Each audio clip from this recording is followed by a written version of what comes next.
Previously on Golfing in Minecraft.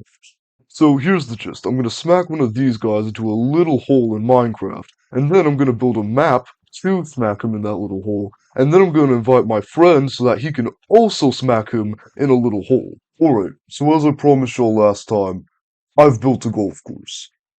Sorta-ish. But that's what this video is about. Today I'm gonna be completing the golf course, and I'm gonna be establishing some more of the rules. So, I've decided to take inspiration off of the 12th hole in Augusta National. We have our tee box here, where you hit off your little sulfur cube.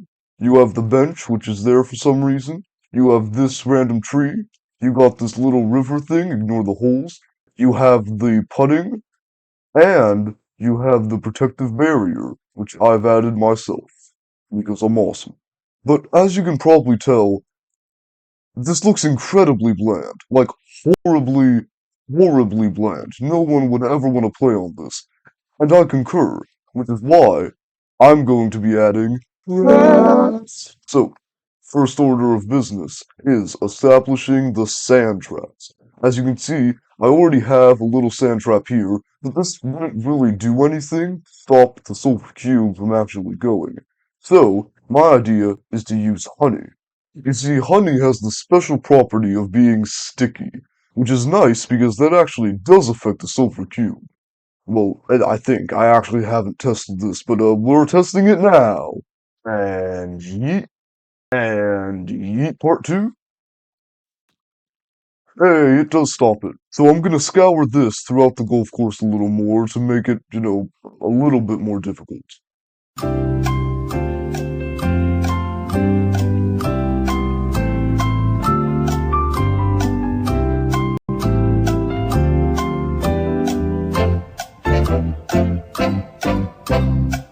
Alright, so I've added a couple of bunkers, but now it's time for the fun bit.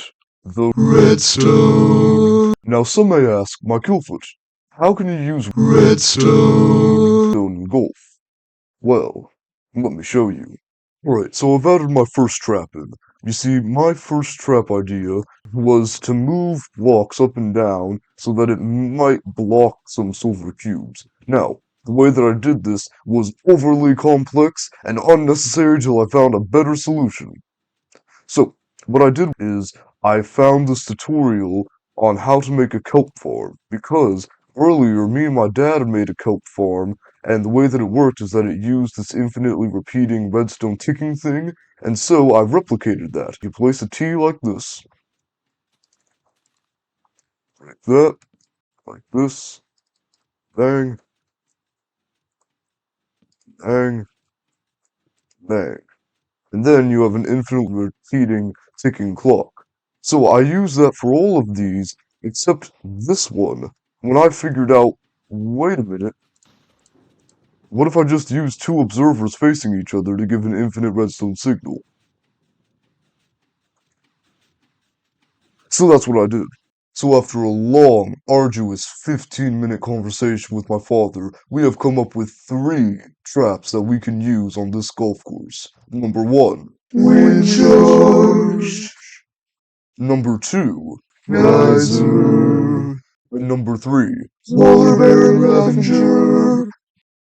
Alright, so let me explain what I did. So firstly, I added dispensers with wind charges in them and a pressure plate in front of them, so that whenever the ball comes, if it hits this pressure plate, then the wind charge is going to knock it back. Secondly, I added the geysers. I decided to add them around the putting green so that if you're trying to chip it, then you have to chip it over this geyser stuff so that it doesn't hit it and then just float. And thirdly, I added the polar bears and ravengers. So I have these dispensers down here with the ravengers and the polar bears in them and pressure plates surrounding it, so that whenever the sulfur cube comes, if it hits one of these, then a polar bear is going to have to spawn, and then the player is going to have to come to here and try to hit it with things attacking him. So there's just one more matter to be accounted for, that being the rules. Alright, so I've established what the player is and isn't allowed to use, so let me go over them real quick. First off, you have the swords. The player is allowed to use any of the swords at any time. Secondly, you have the enchantment books.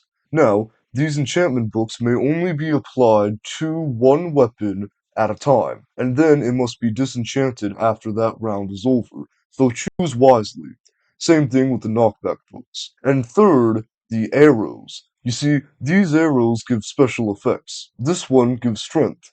But the player is allowed to use any arrow as long as they only use 3 of them. Of course, this is per round, which is why it is 11 seconds. I think that should be it for this video.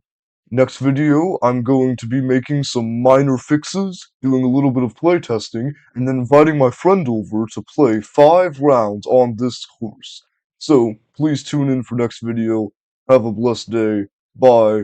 And for anyone who's watched this far, which is maybe 5 people, you should get a cookie. But I'm not gonna give it to you. Subscribe!